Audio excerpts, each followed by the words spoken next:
Merci beaucoup, Andreas, pour ces mots d'introduction. On va aller directement pour ce pourquoi vous êtes ici. On va vous présenter le contexte. Mais comme on sait faire monter la hype chez DocuTeam, il y aura toujours une petite introduction. Effectivement, c'est à moi que revient le privilège et l'honneur de vous présenter cette solution de description archivistique proposée par DocuTeam.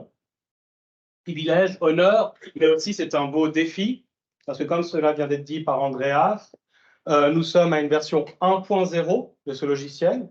Pour ceux qui connaissent un peu le langage du jeu vidéo ou du langage des logiciels, c'est une version qui est donc fonctionnelle.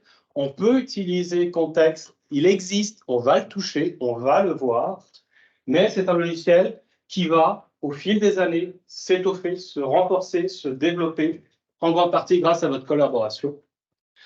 Mais également un beau défi parce que DocuTeam Context, c'est un produit révolutionnaire qui ne révolutionnera pas votre quotidien.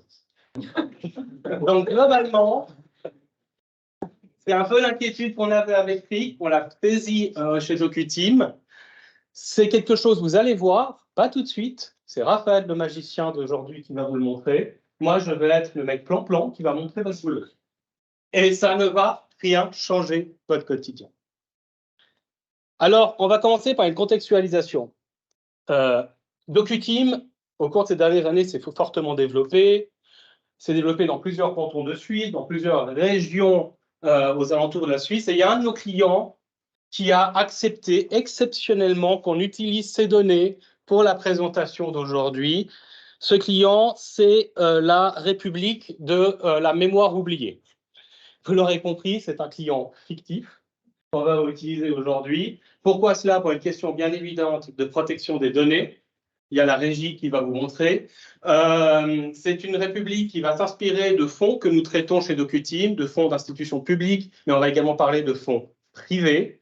Et ce que je vous propose de faire, c'est que ces cinq prochaines minutes, je vais vous présenter l'histoire de cette république, puisque ça va être des notions dont on va parler tout au long de cet après-midi.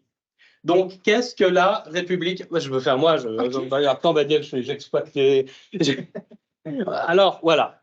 La République de la mémoire oubliée, République indépendante, créée en 1830. Vous avez ici la première représentation graphique de son drapeau. Avant de continuer, je tiens à préciser quelque chose pour assurer Andreas sur ce que je fais pendant mon temps de travail. 80% de cette présentation a été constituée par une intelligence artificielle.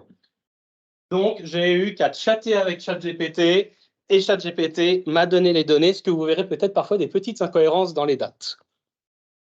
Donc, concernant cette république, comme vous le savez tous, elle a été créée le 18 juillet 1830, lorsque le premier président de la République de la mémoire oubliée, Jonathan Leclerc, signe la charte de la mémoire et la charte constitutionnelle de la mémoire. Prenez des notes, il y aura un interrogatoire à la sortie. Par la suite, le 14 octobre 1855, donc c'est une république qui a à cœur les archives, qui a un grand intérêt pour les archivistes. On l'aura compris, c'est définitivement une fiction. Et c'est en 1855 que l'on crée les archives nationales de la mémoire oubliée, où sont conservées les archives de l'administration publique, mais également des personnalités, comme Jonathan Leclerc, comme on le verra, qui ont constitué l'histoire de cette république. Autre date importante, je ne vais pas vous faire tout l'historique de cette république, il y a suffisamment de littérature sur ce sujet. On va se focaliser sur les dates essentielles. C'est la création du Musée national de la République, au sein de laquelle est diffusée la charte constitutionnelle de la mémoire signée par Jonathan Leclerc en 18 juillet 1830. Et ensuite, événement tragique, c'est la guerre civile, suite à la promulgation de la loi sur le droit à l'oubli. Ça crée un schisme au sein de la société. C'est une guerre terrible qui finit avec l'élection de la présidente Sarah Bouchard, qui va être la présidente éternelle de la République pour son travail de réconciliation.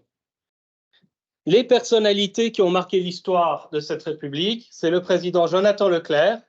Donc, une fois encore, ce n'est pas moi qui ai dessiné, c'est ChatGPT et Dali qui ont fait ces images. Il est né en 1792, premier président, auteur et signataire de la Charte constitutionnelle. Il va être aussi recteur de l'université de Mémoireville, capitale bien connue de cette République.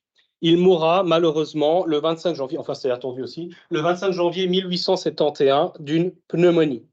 Autre personnalité que nous allons voir aujourd'hui, c'est Sarah Bouchard, présidente de la réconciliation du pays, qui est née à Mémoireville en 1936, qui va être députée très jeune, à l'âge de 24 ans, c'est ChatGPT qui a décidé, qui va être présidente encore très jeune, puisque c'est en 1958, alors qu'elle est née en 1936, qu'elle va devenir présidente de la République, ChatGPT étant bien évidemment très progressiste dans l'âge et l'élection des personnes.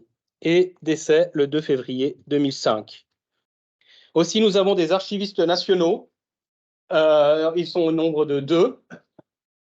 On a Dr. William Yakim Senior, c'est le type le plus pompeux, qui est né le 13 novembre 1958, qui a étudié l'histoire et qui est donc, avec Gilliane Noyau, les co-archivistes nationaux de cette République. Et maintenant, le moment que vous attendiez tous, c'est fini le cours d'histoire, on va rentrer dans le vif du sujet et je vais vous présenter contexte. Et j'ai mes notes et contexte est normalement ici. Et bien évidemment, c'était... On a contexte est en avance, le câble ne l'est pas. C'est bon, on a toujours besoin d'un informaticien à côté pour ce genre de situation. Alors, voici contexte dans sa forme 1.0. Vous avez 3 colonnes. Une colonne que l'on va voir dans les détails, documents, emplacements qui permettent de mettre la géolocalisation des documents et les notices d'autorité sous données d'autorité. Nous avons ici 2 au fond, au sein de cette 2 sections, au sein des archives de la République de la mémoire oubliée, les archives institutionnelles, qui ne sont peut-être pas sans vous rappeler le fonctionnement des archives de la République française, une autre république tout aussi intéressante, somme toute, et d'un côté, les archives privées. Ce que je vous propose, c'est d'abord vous présenter comment sont représentées les données dans le contexte, et après, on va faire la création de fiches et une modification de fiches. Alors, je vais tout de suite aller avec un document essentiel que je vous ai présenté au tout début, c'est la charte de 1830. Il va arriver, le Wi-Fi étant ce qu'il est. Je suis toujours connecté, mais mon PC a toujours une personnalité propre qui est très capricieuse. Voilà.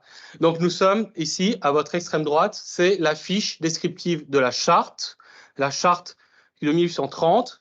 Alors, au début, vous avez l'identifiant du document, c'est un peu sa cote. Vous avez 2 choix, soit comme ici, créer un système de cotation individuel, maison, ou vous pouvez demander à Context de proposer sa propre cote. Et ça sera un numéro d'identifiant unique à cette fiche. Que ce soit un document, un dossier, un sous-dossier, une section.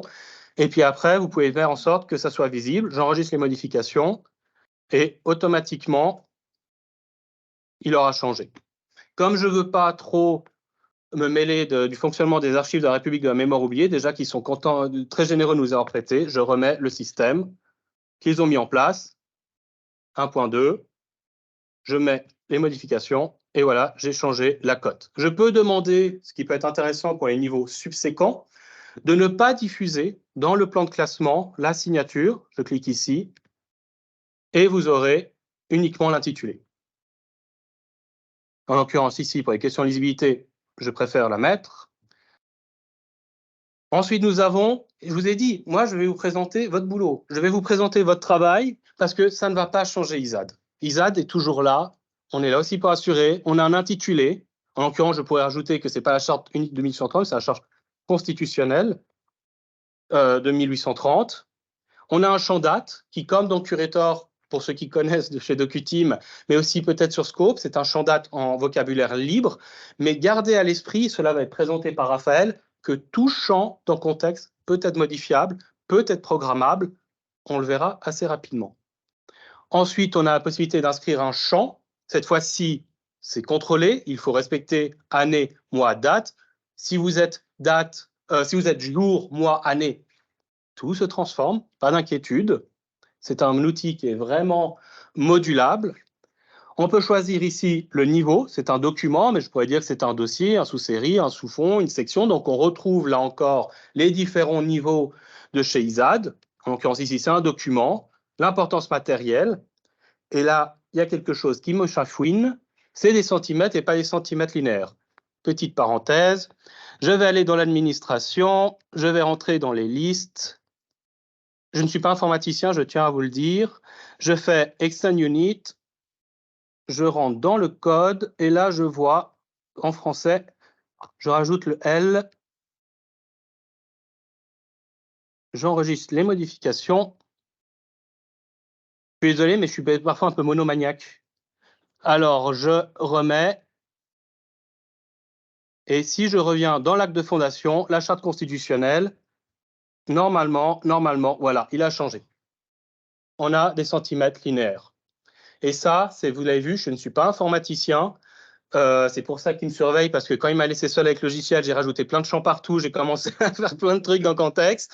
Donc, j'ai un garde-fou.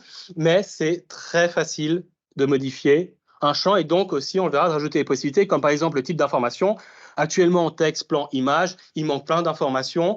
Mais comme je l'ai fait avant pour le centimètre linéaire, vous rentrez dans le code, vous rajoutez ce que vous voulez, c'est libre. En l'occurrence, ici, c'est un document textuel. J'ai le contexte, je peux noter le créateur, donc je peux taper là encore dans une liste de toutes les notices d'autorité que j'ai inscrites au sein de contexte. Donc j'ai la présidente, je peux trouver par exemple Sarah Bouchard, on peut retrouver Gilliane Noyau qui est la co-archiviste. Toutes ces données-là, on verra en détail plus tard comment on crée une notice d'autorité, c'est très simple. Et automatiquement, ça se met à jour. Je peux mettre l'histoire administrative, l'historique de conservation. J'explique que la charte avait été mise dans le bureau du président Jonathan Leclerc avant la création des archives nationales.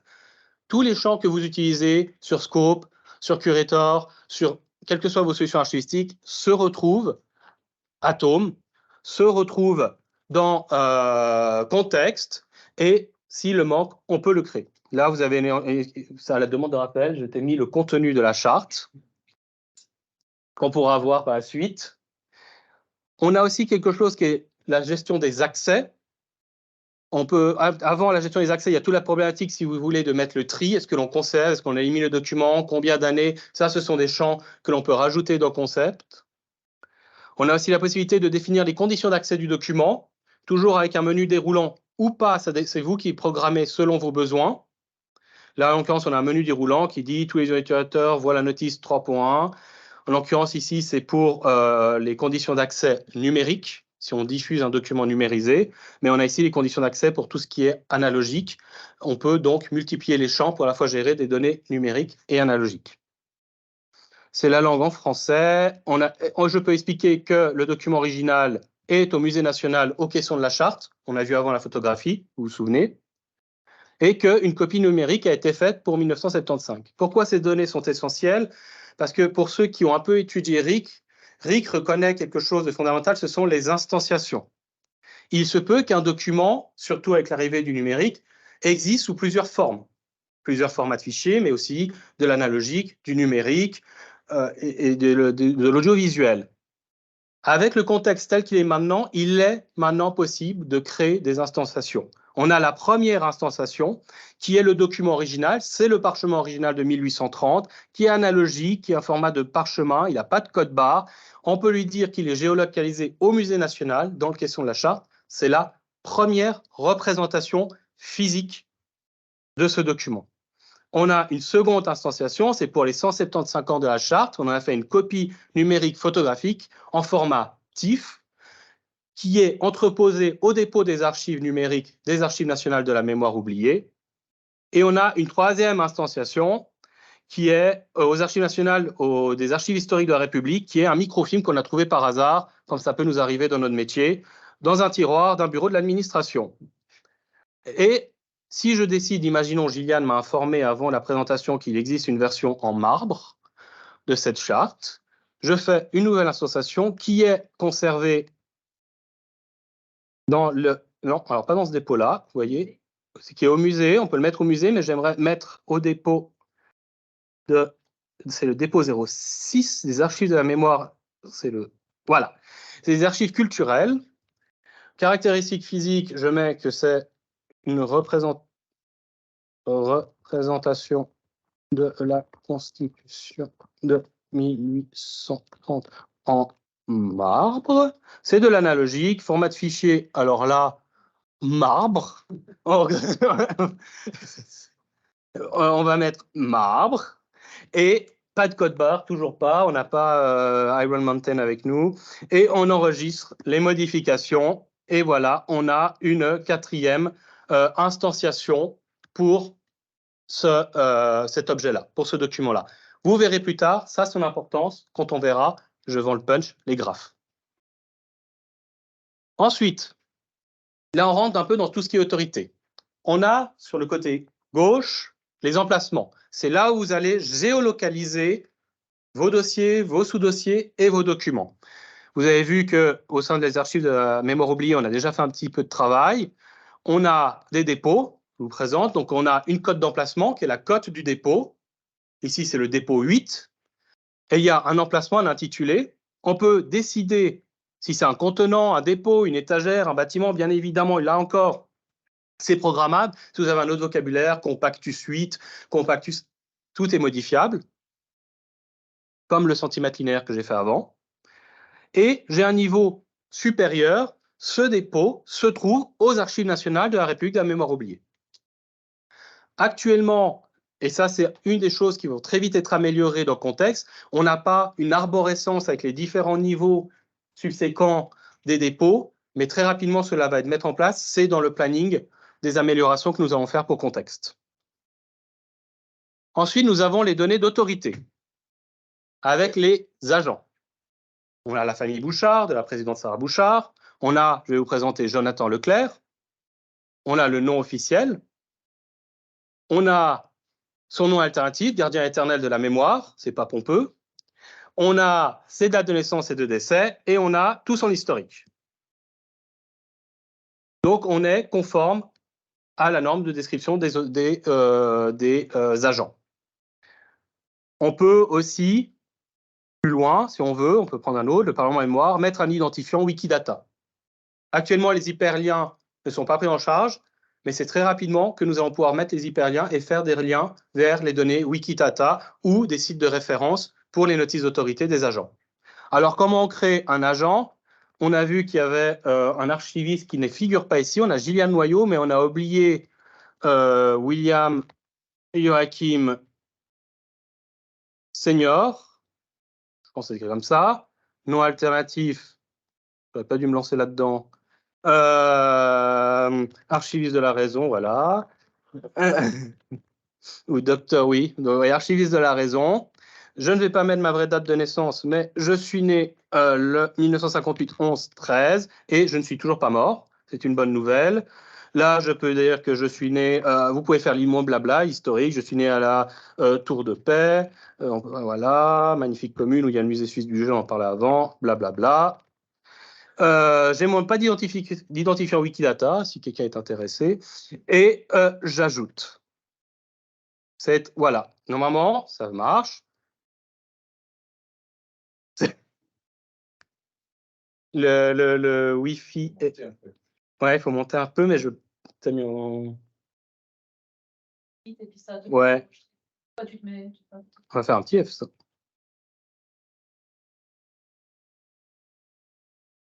Si je fais là, ah ben là, il marche. Peut-être, effectivement, il ne voit pas complètement le.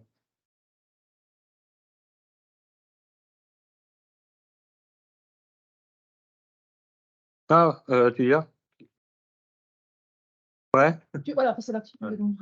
C'est juste, tu as raison. Et là, bon, alors voilà, normalement, on a enregistré les informations. Bravo, Gilliane. Et normalement, je dois être ici.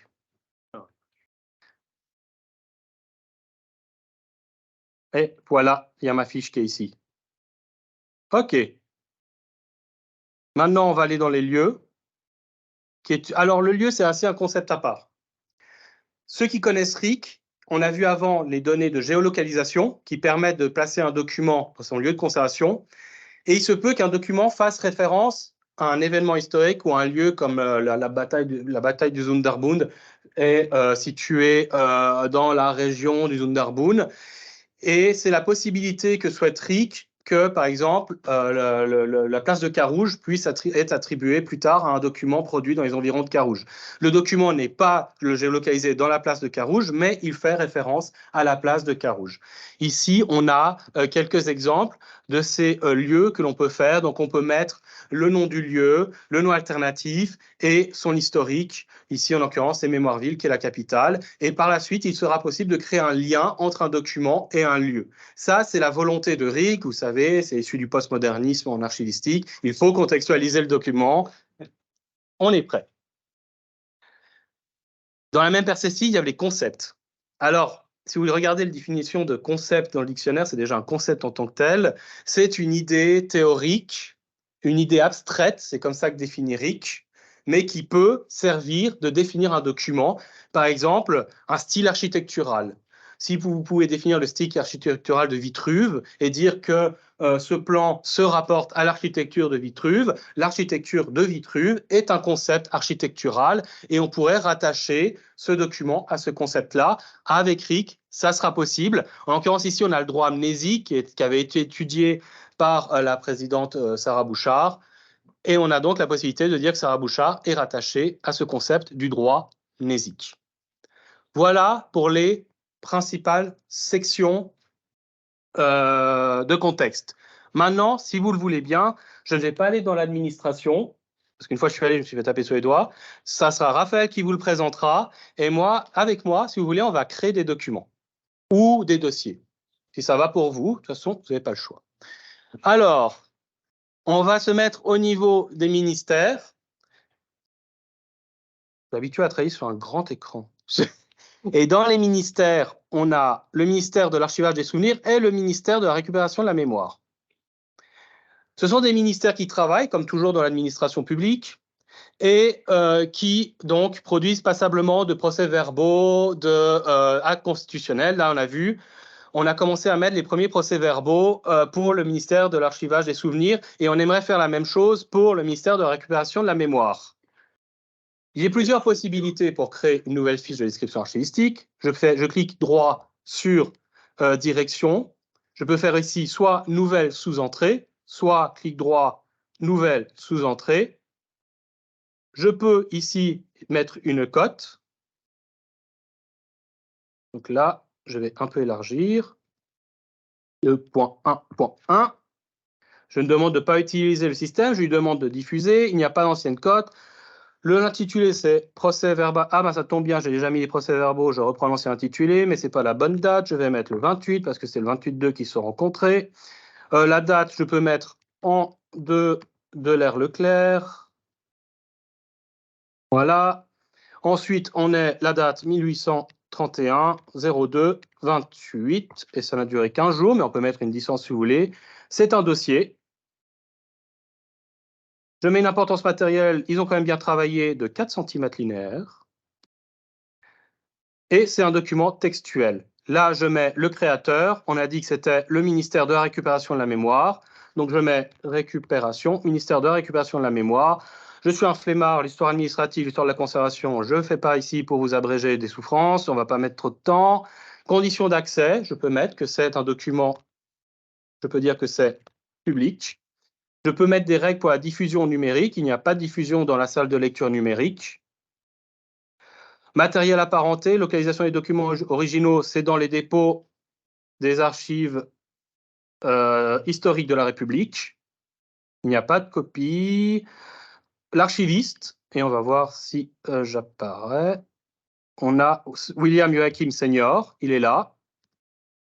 Règles de conservation, ça on ne va pas mettre. Et je vais rajouter une instanciation qui est, c'est un document papier. Je vais vraiment au plus simple. C'est analogique, c'est un format de fichier papier. Je répète l'information. Et je voulais juste ajouter un emplacement. C'est aux Archives nationales. Et on a le dépôt, je ne sais plus quel dépôt c'est, on ne voit pas tout. Mais je vais mettre directement, je vais mettre, hop. C'est pas mieux. Voilà, je vais mettre aux Archives nationales de la République. Voilà, et je fais enregistrer modification. et on a un premier procès-verbal. Voilà, on l'a créé. Il n'y a pas de waouh. C'est normal, c'est ce que vous faites, et c'est ce qui fait que ça fonctionne. Il y a une autre manière de créer des fiches. Maintenant, imaginons, ils ont tellement bien travaillé, ils en ont fait une trentaine. J'ai la possibilité de copier une notice descriptive qui existe dans une autre section. Je fais copier l'entrée, je me place à ce niveau-là, et je colle l'entrée, et je vais avoir une nouvelle entrée, et puis là, je peux mettre... Alors attention, il copie-colle les informations, comme ça a été dit, au niveau subséquent. Donc là, je dois changer le système de cotation. C'est 2.1.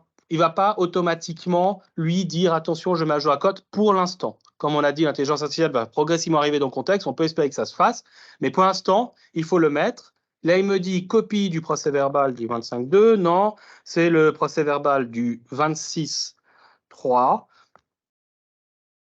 Alors, du coup, je change ici le 3 et je mets 26.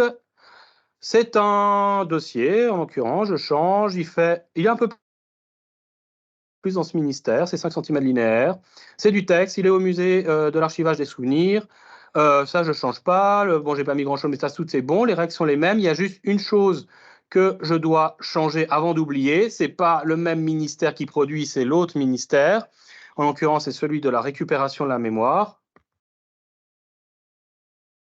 Voilà. Il a aussi une association qui est la même, donc un document papier sur papier tissu. Bon, voilà, pourquoi pas. Et j'enregistre les modifications. Et j'ai un nouveau PV sous l'installation direction. J'ai aussi la possibilité de doubler. Je double, et puis là, je suis entré d'une frénésie, je double. Et puis je m'endors, alors je double. Et j'ai un problème de bougeotte, donc je double. Et là, vous dites, ouais, le père William, il est bien gentil, il a doublé les choses, c'est vraiment la vieillesse.